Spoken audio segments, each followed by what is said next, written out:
nasa inyong harapan, punong-puno ng kagalakan para sa aming pagtatapos. Salamat sa iyong mga kamay na siyang gumabay sa aming paglalakbay. Salamat sa pagsama sa amin sa mga panahong nauubusan na kami ng pag-asa. Salamat sa mga pagsubok na tumulong sa amin upang mas maging matibay sa hamon ng buhay. Sa aming pagbaba ng entablado, hinihingi namin ang patuloy mong paggabay. Bigyan mo kami ng tapang at lakas na abutin ang aming mga pangarap sa buhay.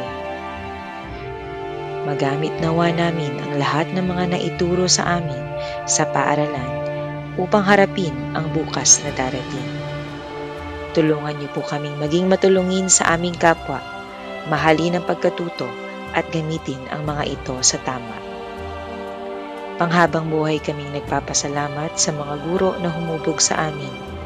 Pagpalain niyo pa po sila upang patuloy na maging pagpapala sa iba.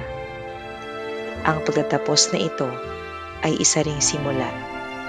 Patuloy naming isa sa isip at puso ang mga karanasan namin sa paaralan at gagamitin ito sa mga susunod na kabanata ng aming buhay. Idinadalangin namin ang lahat ng ito ng may buong pusong pasasalamat. Sa pangalan ni Jesus.